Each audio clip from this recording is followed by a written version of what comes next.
여러분 안녕하십니까. 오늘도 예수 그리스도 안에서 복되고 하나님께 영광을 돌리는 하루가 되시기를 바라겠습니다. 제가 지난번에는 악한 농부의 비유와 또 그 속에 나타난 그 죄인들의 하나님에 대한 적개심에 대해서 제가 말씀을 드렸습니다. 하나님은 그 악한 농부의 비유에서 나오는 것처럼 계속해서 선지자들을 보내서 말이죠. 세를 요구하십니다. 또 그리고 그 세는 우리가 하나님을 온 마음을 다해서 사랑하고 이웃을 내 몸처럼 사랑하는 바로 그것입니다. 그것이 바로 세입니다. 하나님은 우리 모든 사람에게 그러한 세를 요구하시는 것입니다. 그렇기 때문에 죄인들은 이러한 그 하나님의 계명을 하나님께서 요구하신 이 거룩함을 죄인들은 그렇게 마음에 달가워하지 않습니다. 그들은 이것을 달가워하지 않기 때문에 하나님과 마음으로 원수가 된 그런 상태에 있습니다. 그래서 그 악한 농부의 비유에서 그 농부들은 말이죠. 그 포도원 주인이 계속 보내는 그 종들을 말이죠. 어떤 사람은 때리고 어떤 사람은 상처를 주고 모욕을 하고 어떤 사람은 심지어 살해까지 했습니다. 그 결과 최종적으로 나타난 그 결과는 그 포도원 주인의 아들을 살해하는 것이었습니다. 그 농부들은 끝내 그 포도원의 아들을 살해했습니다. 죄인들의 이기심과 그 하나님의 거룩함은 말이죠. 서로가 서로에게 가장 큰 원수가 되는 것입니다. 결코 화해할 수 없는 원수가 되는 것입니다. 인간과 인간의 관계에 있어서의 그 적개심은 말이죠. 서로 간의 그 노력에 의해서 그 적개심은 어느 정도 그것이 누그러질 수가 있습니다. 가서 밥을 한 그릇 사고 고개를 숙이고 그리고 적당한 어떤 보상을 하면요. 인간과 인간의 그 관계에서 오는 그 적개심은요. 그것은 누그러지고 친구가 될 수 있는 것입니다. 내가 이기심을 포기하지 않는다 할지라도 사람과 사람과의 관계에서 말이죠. 그 적개심은 충분히 정복이 되는 것입니다. 그러나 하나님과 죄인과의 관계에서 오는 서로가 서로에게 원수됨, 이것은요 결코 정복될 수가 없는 것입니다. 그렇기 때문에 죄인들은 하나님에게 최고의 원수이고 또 하나님도 죄인들에게 있어서 가장 큰 원수가 되는 것입니다. 죄인들이 아무리 많은 노력을 기울인다 할지라도 조금 전에 제가 말씀드렸다시피 사람과 사람과의 관계에서 밥을 사주고 가서 고개를 숙이고 그리고 어떤 그 보상을 주고 이런 노력에 의해서 그 적개심은 정복이 되는 것입니다. 그러나 하나님에게는 내가 이기심을 포기하지 않는 한 내가 이기심을 가지고 있는 상태에서는 나의 그 어떤 노력도 하나님에게는 통하지 않습니다. 그것은 마치 밖에 나가서 애간 남자와 정을 통한 여자가 집에 돌아와서 남편에게 온갖 아양을 떨고 맛있는 음식을 제공하고 이런 행위와 똑같이 하나님 그렇게 여기시는 것입니다. 하나님 그런 것을 역겹게 여기시는 것입니다. 그렇기 때문에 우리가 이기심을 포기하지 않는다면요. 하나님과 우리와의 관계는 끝까지 원수로 남게 되는 것입니다. 죄인들의 이기심과 그 하나님의 거룩함은 서로가 서로에게 결코 화해할 수 없는 원수인 것입니다. 만일 그 비유에서 그 포도원의 아들이 말이죠. 그 농부들에게 포도원 소출 얼마를 요구하지 않았다면 결코 그 농부들은 포도원의 그 아들을 죽이지 않았을 것입니다. 마치 하나님은 사랑이십니다. 하나님은 우리가 열매를 맺지 않아도 천국에 가는 것은 문제가 없습니다. 또 우리가 그렇게 좋은 열매를 맺지 않아도 들포도를 맺는다 할지라도 하나님은 사랑이시기 때문에 그것을 받아들이실 것입니다. 만약 이런 식으로 그 포도원의 주인의 아들이 그들을 부드럽게 돼 있다면 말이죠. 결코 그 포도원 주인의 아들은 결코 죽음을 당하지 않았을 것입니다. 이 비유는요, 궁극적으로 우리 모든 사람과 관계가 있는 것이고, 우리가 이 포도원 주인의 아들에 연루되어 있는 것입니다. 바로 그 포도원 아들을 죽인 그 농부들은요, 바로 우리가 되는 것입니다. 제가 언젠가, 신혼 때였습니다. 아직 아이가 생기기 전이었는데, 저와 집사람이 집에서 말다툼을 벌였습니다. 그래서 저는 더 이상 그 말다툼이 더 커지는 것을 원치 않아서, 사건이 확대되는 것을 원치 않아서 조용히 이 집에서 빠져나왔습니다. 그리고 제가 교회에 가서 기도를 얼마간 하고서 그래서 제가 잠이 들었습니다. 잠이 들었는데 하나님께서 제가 잠자는 동안에 꿈을 통해서 저를 교훈하시는 것이었어요. 꿈속에 보니까 저와 저희 집사람이 서로 간에 어떤 의견 충돌이 있어서 말다툼을 하고 있는데 집사람이 저에게 말이죠, 마구 항의를 하면서 저에게 자기를 죽이고 싶으면 죽여보라는 거예요. 그래서 제가 그 꿈속에서는 제가 이 야구 방망이를 들고 있었어요. 야구 방망이를 들고 있었는데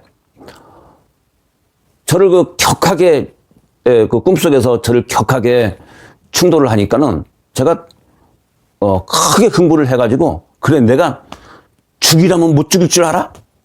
하고서 그 야구 방망이로 말이죠, 정통으로 그 머리에 내리쳤습니다. 그런데 제가 그 꿈속에서 말이죠, 야구 방망이로 머리통을 향해서 정통을 내리치는데 말이죠, 순간적으로 저희 집사람이 사라졌어요.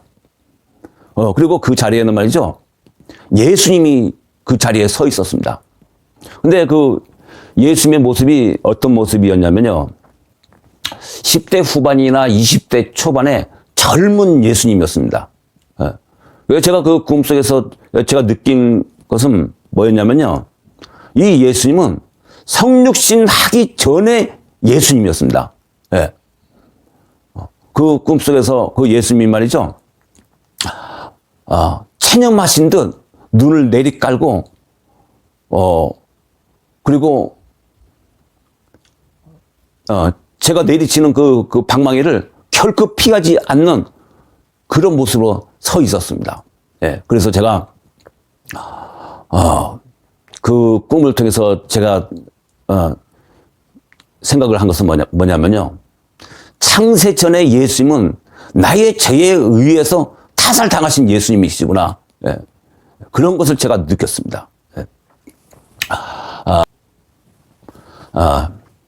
예수님께서 말씀하시기를 형제를 보고 미워하는 자는 마음에 이미 살인하였느니라. 이렇게 말씀하시지 않았습니까? 그러니까 제가 저희 집사람을 제가 미워하는 그 미움의 감정을 가지고 있는 것, 그것은요, 형제를 살인하는 것입니다. 형제를 미워하는 자마다 마음에 이미 살인하였느니라. 그리고 또한 그것은요, 형제에 대한 살인일 뿐만 아니라 예수님에 대한 그 살인이 되는 것입니다. 죄인들은 하나님께 적개심을 품고 있습니다. 죄인들은요, 그 마음 한구석에 하나님께서 나에게 요구하시는 것에 대해서 그것을 못마땅하게 여기는 마음이 있고, 그리고 그것은요, 하나님을 제거하고자 하는 그 살해 의지가 마음속 잘 보이지 않는 한 구석, 깊은 한 구석에 하나님도 제거하고자 하는 그런 살해 의지가 숨어 있는 것입니다. 예. 예, 그렇기 때문에 예수님이 유대인들에게 말씀하시기를 모세가 너희에게 율법을 주지 아니하였느냐? 너희 중에 율법을 지키는 자가 없도다. 어찌하여 나를 죽이려 하느냐? 이렇게 말씀하셨습니다. 그런데 그 자리에 있는 그 유대인들은 말이죠. 이 예수님의 말씀의 뜻을 몰랐어요. 예. 여러분 아시다시피 그 성에 그 참석한 사람들은 종교를 가지고 있는 사람들입니다. 예. 예. 기독교 이전의 기독교를 뭐 그것이 뭐 정확하게는 유대교이지만은 어쨌든 하나님을 믿는 그 종교를 가지고 있는 사람들이고, 그리고 그런 성에 참석하는 사람들은 말이죠. 그 종교에 열심인 사람들입니다. 세상식으로 말을 하자면요, 선남선녀들이에요. 그런 그 선남선녀들, 종교적인 사람들에게 예수님께서 하신 말씀이 너희가 어찌하여 나를 죽이라 하느냐, 이렇게 말씀하셨습니다. 그런데 그들은요, 자기의 속에 그 예수님도 제거하고 싶은 그런 마음이 마음속 깊은 곳에 있다는 것을 그들은 몰랐어요. 그래서 그들은 말하기를 당신은 미쳤도다. 누가 당신을 죽이려 하나이까? 이렇게 예수님에게 말씀을 드렸던 것입니다. 그들은 하나님을 반대하고 하나님의 거룩함을 대적하는 자기 자신의 마음속에 있는 그 적개심을 그들은 잘 몰랐어요. 그런데 그것은 말이죠. 교회나 성당을 다니고 있는 현대 기독교인들도 잘 모르고 있는 것입니다. 그들은 성경을 읽으면서 말이죠. 이것은 유대인들에게 한 말이다. 나는 예수 믿는 사람이고 나와는 관계가 없다. 아마도 이런 식으로 생각할지 모르겠습니다. 혹은 그런 말씀에 대해서 어찌야 나를 죽이라 하느냐, 이런 말씀에 대해서 뭐 전혀 어떤 그 관심을 끌지 못하는 그냥 지나가는 말로 이렇게 생각될 수 있는지 또 모르겠어요. 그런데 사실 우리 한 사람 한 사람이 말이죠. 죄인들은 하나님을 미워하고 하나님을 반대하고 하나님에 대한 그 적개심을 가지고 있는 것입니다. 그렇기 때문에 우리는 말이죠. 그 당시 예수님 앞에서 누가 당신을 죽이려 하나이까 이렇게 말을 했던 그 유대인들과 동일한 적개심을 가지고 있는 것입니다. 그렇기 때문에 우리는 어떤 존재들이냐? 예수님을 십자가에 못 박은 그 유대인들과 그 당시에 그 제사장들, 바리새인들, 이런 사람들이 한 마음 한 뜻이 돼서 예수님을 십자가에 못 박지 않았습니까? 우리는요, 어떤 존재들인가? 그 예수님을 죽인 그 유대인들과 한 패거리인 것입니다. 동일한 마음을 가진 한 패거리예요. 비록 그들과 장소가 다르고 시간이 다르고 우리가 어떤 물리적인 능력을 우리가 동원해서 예수님을 죽인 것은 아니지만 말이죠. 우리는 그들과 동일한 마음을 가지고 있는 것입니다. 하나님에 대한 그 적개심, 하나님도 나에게 세를 요구하는 하나님, 나에게 거룩함을 요구하는 하나님이, 그 하나님을 달가워하지 않고 그런 하나님을 제거하고 싶어하는 그런 그 적개심을 품은 동일한 그런 죄인들이라는 것입니다. 또 이렇게 제가 말씀을 드릴까요? 대의민주주의에서 의원들은 말이죠, 시민들의 뜻을 모아서 그 시민들의 뜻을 행사하지 않습니까? 말하자면 예수님 당시에 그 예수님을 십자가에 못 박았던 그 종교 지도자들은 말이죠, 이 우주에 전 세대에 걸쳐서 모든 죄인들의 뜻을 모아서 그들의 뜻을 대신하여 예수님을 십자가에 못 박은 것이다. 저는 이제 그런 생각을 가지는 것입니다. 죄인들은요, 하나님을 사랑하지 않습니다. 하나님께 대해서 죄인들은 냉혹한 마음을 가지고 있습니다. 그렇기 때문에 죄인들은요, 어떤 죄인들은 자신이 모욕을 당할 때는 펄쩍펄쩍 뛰면서 난리가 나지만은 하나님이 모욕을 당하는 것은 말이죠. 아무렇지 않은 거예요. 예. 죄인들은요, 하나님의 행복에 대해서 냉혹한 마음을 가지고 있습니다. 예. 예. 제가 과거에 보니까는 그 하나님이 모욕을 당하는 것에 대해서 말이죠. 어떤 그 나와의 깊은 관련성을 가지지 못했던 것 같아요. 그래서 누군가가 하나님을 조롱하고 비웃는데도 거기에 대해서 말이죠. 분노심이 일어나지 않았습니다. 그러나 내가 모욕을 당할 때는, 내가 무시를 당할 때는 말이죠. 펄쩍펄쩍 뛰는 그런 악한 마음을 가진 그런 죄인이었던 것입니다. 과학자들이 하는 말이요. 동물들도 사람과 사람이 싸우면 말이죠. 거기에 대해서 불안과 두려움을 느낀답니다. 근데 제가 과거에 아이들이 어렸을 때였습니다. 차를 몰고 가면서 죄송하게 또 다투는 이야기를 또 하게 됐네요. 차 안에서 저와 저희 집사람이 말이죠. 말다툼을 벌였습니다. 사소한 거였어요. 그런데 차 뒤에 있는 저희 아이들이 말이죠. 어렸을 때였는데, 거기에 대해서 말이죠. 어떤 그 공포에 질린 듯한 그런 표정이었어요. 그런데 그 아이들이 그 마음속에 어떤 그런 것을 이기지 못하고, 얼굴이 불안감으로 가득한 얼굴로 잠이 든 얼굴이었습니다. 제가 그것을 생각하면요. 지금도 마음이 아픕니다. 제가 말이죠. 우리 아이들의 행복을 짓밟았습니다. 우리들의 그런 그 죄된 행위는요, 아이들의 행복을 짓밟는 행위였습니다. 그리고 그것은 말이죠, 아이들의 행복을 짓밟을 뿐만 아니라 하나님의 행복을 또한 짓밟는 그런 행위였던 것입니다. 그렇기 때문에 우리가 다툴 때, 하나님은 우리보다 몇만 배 더 예민하고 민감한 감수성을 가지셨기 때문에, 아마도, 우리 아이들이 느꼈던 그런 그 고통보다도 훨씬 더 큰 그 고통을 하나님도 가지지 않았을까, 그런 생각을 제가 가지는 것입니다. 그런데 하나님은 그렇게 그 예민하고 민감한 감각을 가지셨지만 또한 그런 모든 것을 다 이겨낼 수 있는 인내의 용량, 사랑의 용량이 있기 때문에 하나님은 그것을 견딜 수 있는 것입니다. 그러나 그렇다고 해서 우리가 죄를 지을 때 하나님이 불행을 느끼시지 않느냐? 그건 아닙니다. 하나님이 분명하게 우리들의 죄에 의해서 하나님은 하나님의 그 마음의 행복이요 짓밟히는 것입니다. 우리는 이런 그 하나님의 행복에 대해서 말이죠. 사실 개의치 않는 그런 냉혹한 죄인이라는 것을 제가 그것을 알게 됐습니다. 그렇기 때문에 이 죄인들의 이런 그 냉혹한 마음은 말이죠. 예수님의 그 죽음에 대해서 배려하지 않는 마음이에요.